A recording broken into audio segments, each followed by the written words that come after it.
Hello and welcome back to Career Mode. This is episode number 13 and we are starting things off with some transfer window negotiations of the sorts. I was going through looking for a new right mid to try and pick up. So this guy, I believe his name is pronounced Conte, and after inquiring about his cost I realized he was 2.2 million, and I had to do a debate between this guy and whoever that guy is, Neil Plange or whatever. But as you can see, we gave up and we went for Conte because he was 2 years younger and they seem to be around the same price. So with that being said, we then got an offer in from Birmingham City for Arvidas, our terrible striker. The person who I said at the beginning of the season was going to be our Vardy turned out to be an absolute shit show, and I accepted that offer to sign him away, and that will be the last time you see him, I believe, because he was signed away, I believe, at the end of this game. He might have actually played this game, whatever it is, he is not in the team anymore. Anyway, I'll show you those deals with Conte after we are done with this game. Anyway, yes, the semi-finals of the Capital One Cup, the first of two legs after getting through from miraculously knocking out Manchester City. We now have to take on Crystal Palace. This should be interesting to say the least. Another Premier League team. So that's the big struggle there. We have beaten Manchester City and Norwich, two Premier League teams before. Can we make it a third in Crystal Palace? We will find out right about now. We saw a lineup there, and Palace themselves going with a fairly strong lineup. You can see it right there, 4-4-2, although some big names. Yohan Cabaye, Connor Wickham, Balassi, Adebayor. A very difficult team to try and break down. And here we go now in the 10th minute.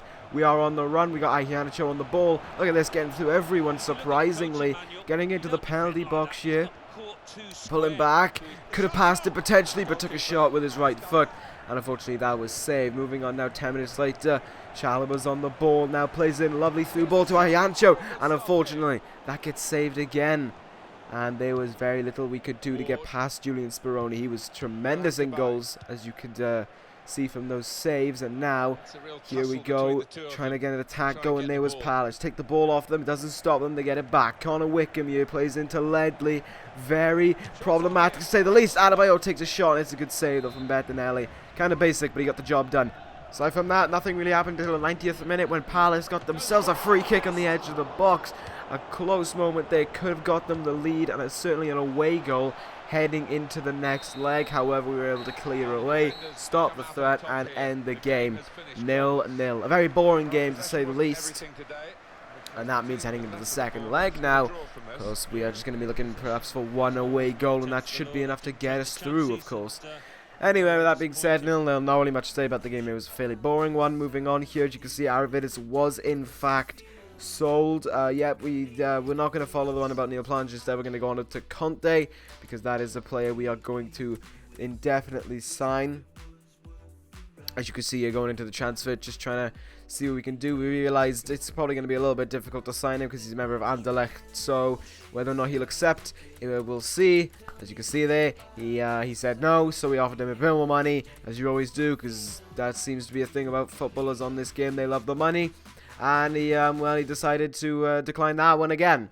So after being a bit of a bitch and annoying my tits off, I had to offer him even more money, as you can see there. And yeah, that role, which was probably not what he wanted. Anyway, it was probably more than he wanted, and he was gladly going to take it. So there we go, we signed Conte, a new right mid there to help us out, which should be good. And now we can see second leg of this Capital One Cup semi-final fixture against Crystal Palace, now travelling to Selhurst Park. Will we be able to get the job done against Palace in their home ground? We did it at the Etihad. I think we did it at Carrow Road. Can we do it here in Selhurst Park? As I yawn, I'm very sorry. The lineup is a little bit different, as you can see. There's no Connor Wickham, instead of placing him with whoever that guy is. However, some of the lineup is pretty much the same. Julian Speroni still in goals, unfortunately. As for our lineup, it was a little bit more different, as you're about to see now. You can see they're going with some, well, actually a tremendously different team. No Iheanacho, no Loftus-Cheek, no, well, sorry, Loftus-Cheek isn't the thing, but you can see that Conte on the right mid making his debut, and this video was recorded so long ago I can't remember my opinion on his debut.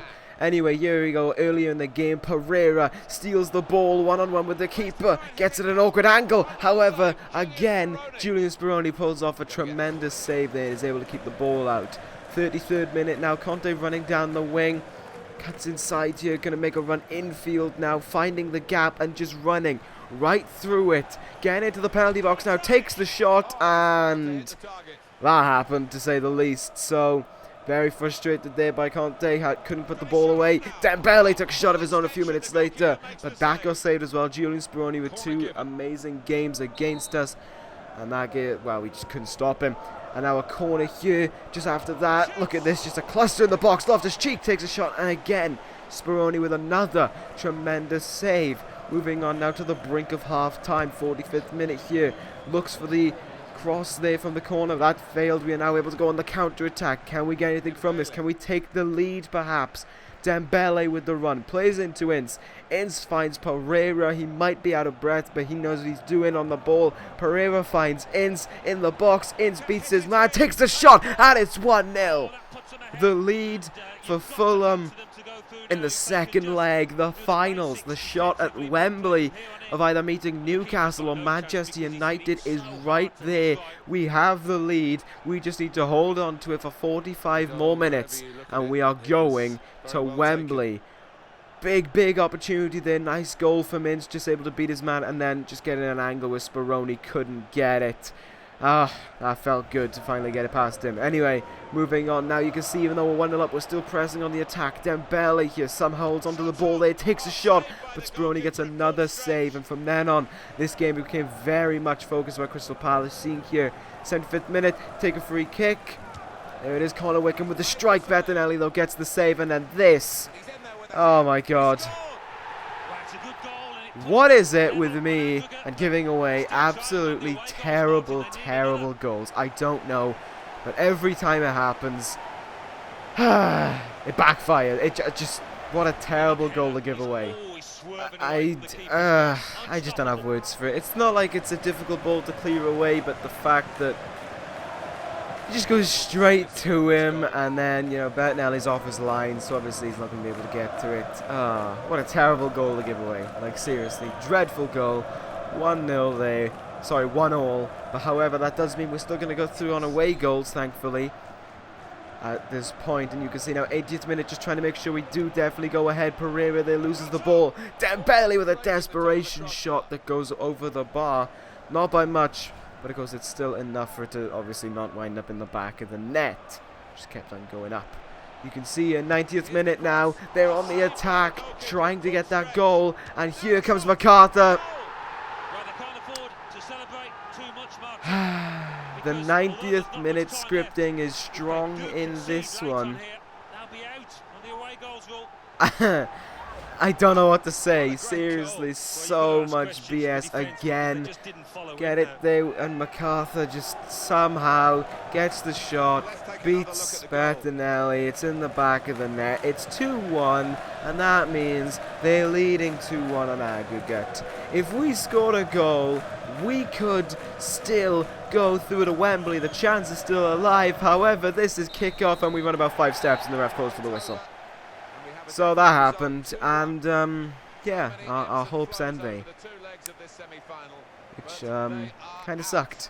Made it all the way to the semi-final. Real motivation to make it to the final, just not happening, and that really did suck. Anyway, moving on here, looking for then a centre-back to sign, as you can see, but we find this guy, Stipe, I'll have to realize how you pronounce that, and yeah, we were able to get pretty much easily into negotiations with him, and then we sent him the contract offer. However, we were unable to sign him yet because we had to move on to a big match. First versus second once again, Middlesbrough versus Fulham.